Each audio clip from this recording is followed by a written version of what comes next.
Assalamualaikum warahmatullahi wabarakatuh.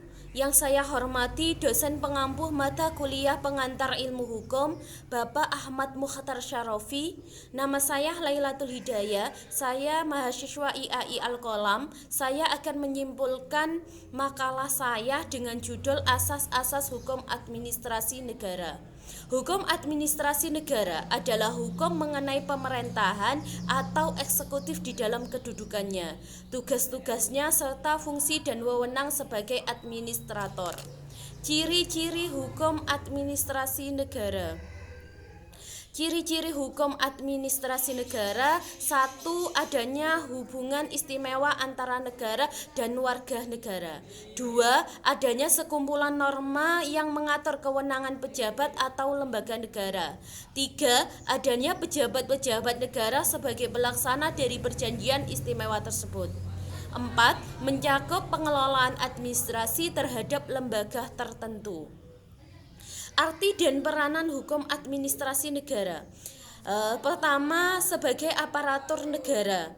Artinya sebagai aparatur pemerintah, sebagai institusi politik meliputi organ yang berada di bawah pemerintahan, mulai dari presiden, menteri, gubernur, bupati sampai paling bawah, sebagai organ yang menjalankan administrasi negara. 2. Sebagai fungsi dan sebagai aktivitas. Berarti kegiatan pemerintahan semua mengurus kepentingan negara. 3. Sebagai proses teknis penyelenggaraan undang-undang. Artinya meliputi segala tindakan aparatur negara yang menyelenggarakan undang-undang. Ruang lingkup hukum administrasi negara. Hukum internasional adalah hukum keseluruhan kaidah dan asas yang mengatur hubungan atau persoalan yang melintasi batas negara, baik negara dengan negara maupun negara dengan subjek hukum lain bukan negara. Bentuk perwujudan khusus hukum internasional: ketentuan-ketentuan yang berlaku secara umum dan ketentuan-ketentuan yang berlaku untuk suatu kawasan tertentu.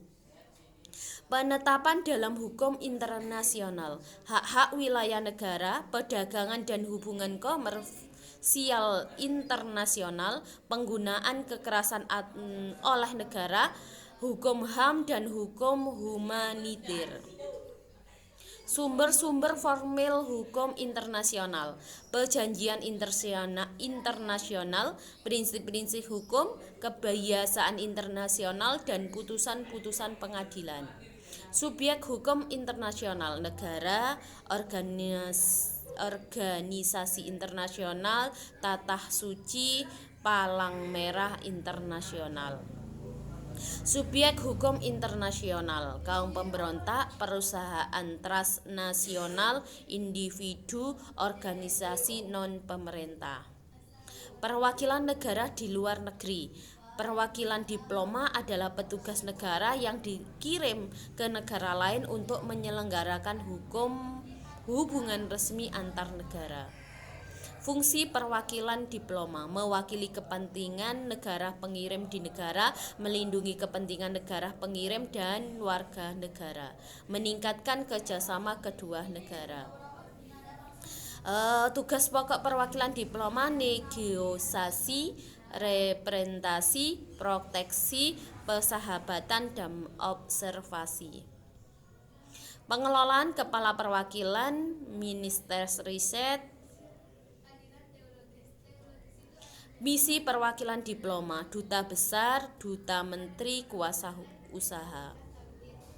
Hak interitoritas adalah hak yang melekat pada diri seorang diplomat, yang mana walaupun mereka berada di negara lain tetapi bagi mereka tetap berlaku hukum dari negara yang diwakili.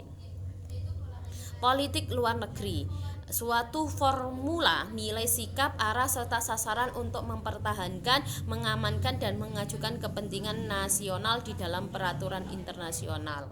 Tujuan kebijakan luar negeri: perdamaian, keamanan, kekuasaan. Mudah-mudahan bermanfaat. Ada kurangnya saya mohon maaf. Wassalamualaikum warahmatullahi wabarakatuh.